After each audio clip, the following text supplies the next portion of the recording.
Hello hi सम्पूर्णमा नमस्कार। आज म फेरि यहाँ एउटा यस्तो ठाउँ महत्त्वपूर्ण ठाउँको एउटा सानो भिडियो बनाएर देखाउने कोसिस गर्दैछु। यो चाहिँ सप्तकोशी किनारको सुन्दर ठाउँमा अवस्थित छ।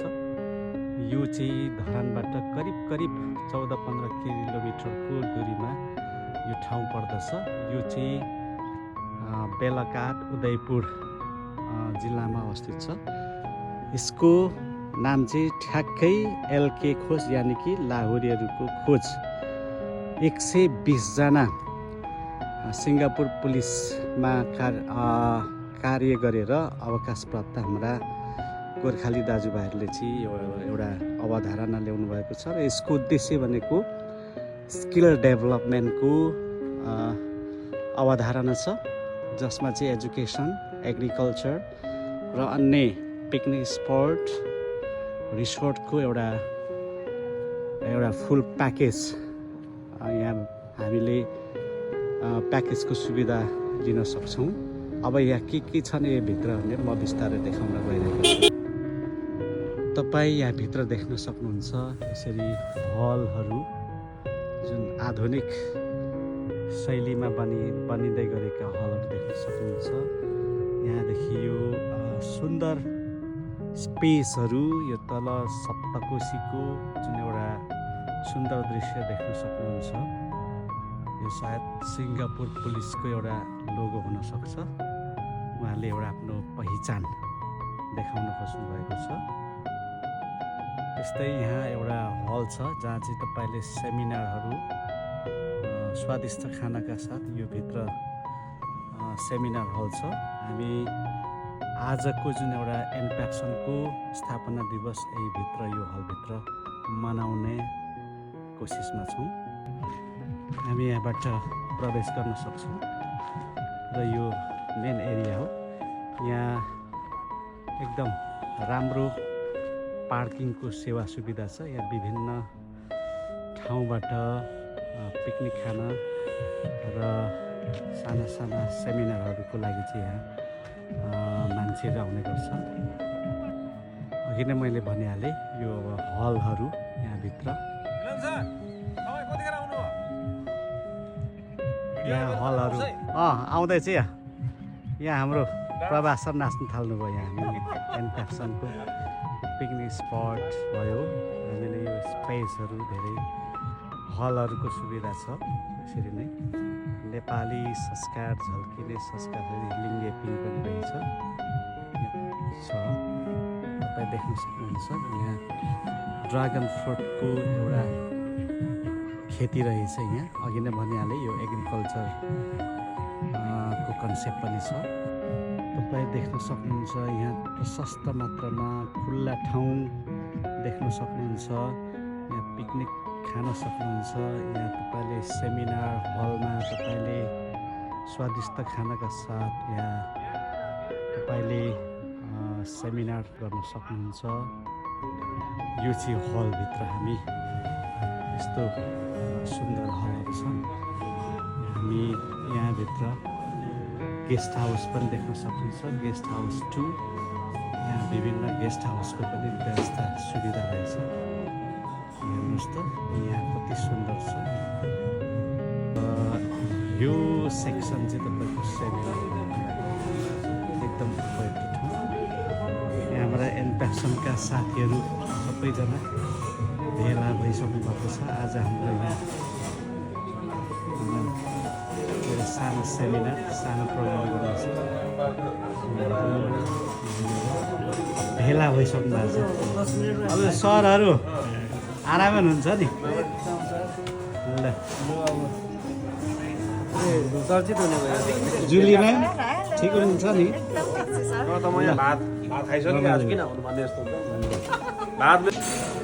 एलके बारको व्यवस्था पनि छ। यहाँ चाहिँ हाम्रो यो हल हो।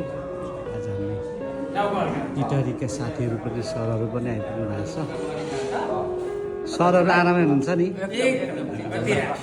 कस्तो रहेछ ठाउँ? कस्तो घमाइलो नि? घमाइलो है, रमाइलो घमाइलो हजुर। र आज चाहिँ हाम्रो एनट्याक्सनको 28th फाउन्डेसन डे हो र हामी यसरी प्रोग्रामको तयारी गर्छौँ। यो चाहिँ अत्यन्त सुन्दर छ हल हाम्रो यो हल हो। एकछिनपछि हाम्रो प्रोग्राम सुरु हुँदैछ र यो खाना खानेछौँ। नेक्स्ट तपाईँले यसरी अनेकौँ सुविधाहरू पाउन सक्नुहुन्छ।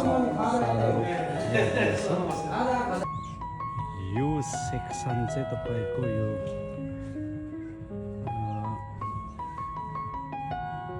एकदम सुन्दर छ। यता हलहरू पनि छन्, पिकनिक खेल्नको लागि पनि सकिन्छ, पिकनिक खान कति राम्रो छ हेर्नुहोस्। सुन्दर छ, शान्त छ।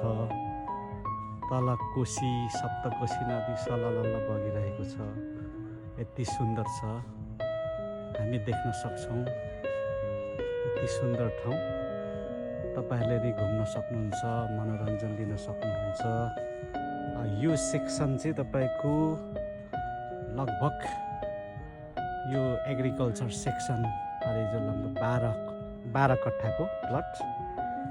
यहाँ चाहिँ तपाईँले यहाँ बेसी चाहिँ विशेष गरी आलु राम्रो फल्छ भन्ने उहाँहरूको जानकारी अनुसार आलु फल्छ अरे। म अरू पनि के फल्छ यहाँ देखाउन गइरहेको छु। अब यो आलु रोपिएको अवस्था छ, यसरी छ,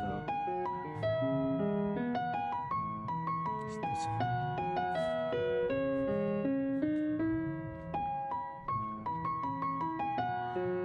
यो पूर्वबाट हेर्दा चाहिँ यस्तो देखिनेछ है। तपाईँको यहाँ गेट भयो, माथिबाट पस्ने। अनि यो यति सुन्दर छ, पहाडको काखमा, सुन्दर पहाडको काखमा अवस्थित यो लाहुरे खोज अत्यन्तै सुन्दर छ। यहाँ एउटा घुमाउने चौतारी हो क्या हो यो? घुमाउने चौतारी रहेछ। एउटा रुख पतझर अवस्थामा छ, तैपनि सुन्दर छ। ल यहाँ हाम्रो गणेश सरहरू पनि आउनुहुँदैछ। सर नमस्कार। म्याम, सर म्यामलाई नमस्कार।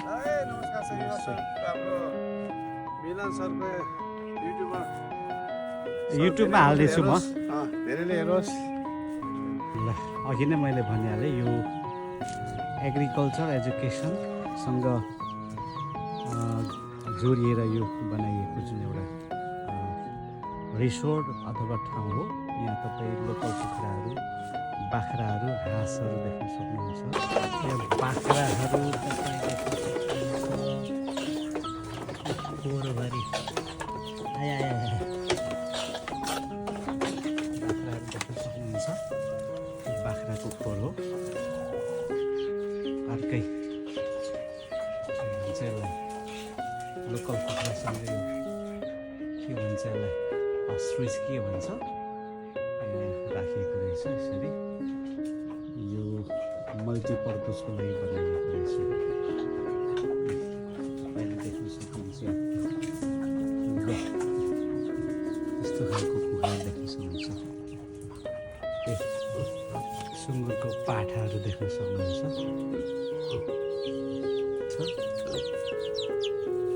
चल्लाहरू नाउँसँगले दौडिरहेछ।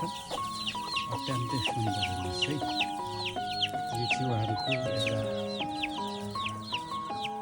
सब्जी उत्पादन गर्ने ठाउँ रहेछ। घाँसको व्यवस्था यसरी गरिएको रहेछ।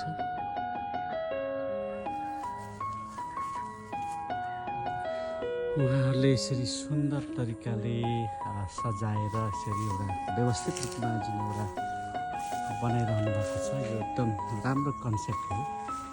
किनभने नेपालमा केही हुँदैन भन्नेहरूले चाहिँ यहाँबाट सिक्न सकिन्छ। हामीले एउटा कुनै कन्सेप्ट लिएर गरियो भने नहुने कुरा केही पनि छैन। किनभने ढुङ्गाको कापबाट चाहिँ पिपल उम्रिने ठाउँ हो यो हाम्रो देश भनेको।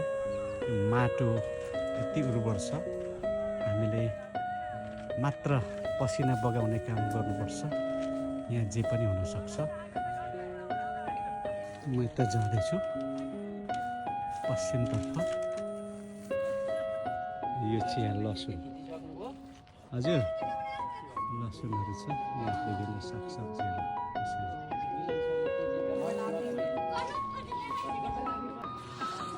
यो समग्रमा चाहिँ यो यस्तो छ, यसरी हामी देख्न सक्छौँ। मसँग ड्रोन छैन, रफ तरिकाले मैले भिडियो बनाएको छु। यो चाहिँ जम्मा करिब 8 देखि 10 बिगाको एरियामा चाहिँ उहाँले एउटा राम्रो कन्सेप्ट ल्याउनु भएको रहेछ। तपाईँ यहाँ हरेक कुराको सुविधा पाउन सक्नुहुन्छ। मास्तिर हेर्नुहोस्, यो सुन्दर पहाडको काखमा यो लाहुरे खोज, एलके खोज यस्तो अवस्थामा छ। यता चाहिँ यो जानकारीमा आएअनुसार चाहिँ यो सिङ्गापुरमा यस्तै एउटा सेमिनार हल छ है। उहाँहरूले आफ्नो सेमिनार हल बनाइरहनु भएको रहेछ। यो अति सुन्दर छ, धेरै सुन्दर छ। यो तपाईँ देख्न सक्नुहुन्छ। यसलाई म उत्तर पश्चिमबाट देखाउनेछु। यो चाहिँ हल, सिङ्गापुरमा पनि यस्तै छ अरे हल, यस्तै स्टाइलको। उहाँले कपी गर्नु यसको रेप्लिका। तल सप्तकोशी यसरी सुन्दर तरिकाले बगिरहेछ। यता तलतिर मान्छेहरू पिकनिक खाइरहेका छन्, उनीहरू नाचिरहेका छन्। तल देख्न सक्नुहुन्छ।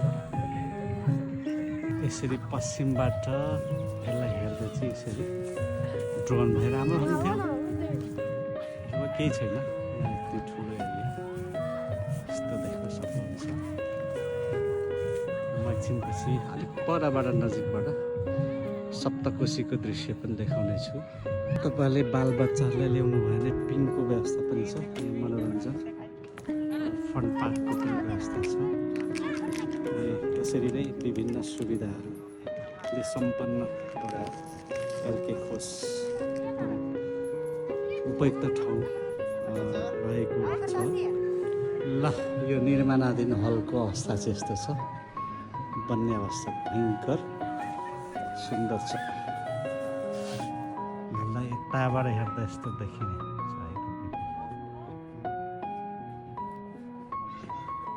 यहाँ तलतिर जुन एउटा सप्तकोशी छ, यहाँ स्विमिङ पुलको पनि अवधारणा छ। माछा पालन, फिसिङको लागि पनि यसरी छ। तपाईँको कति सुन्दर छ, धेरै सुन्दर छ। वास्तवमा नेपाल आफैमा सुन्दर छ। हामीले यस्तो बनाउनु पर्दैन, प्रकृतिले आफै वरदान स्वरूप बनाइदिएको छ। मात्र हामीले हाम्रो अब सोचहरू परिवर्तन गर्नुपर्छ। हाम्रो सोच कन्सेप्टहरू चाहिँ नवीनतम हुनुपर्छ भन्ने मैले आशा लिएको छु। ल, समग्रमा चाहिँ यस्तो रहेछ यो ठाउँ।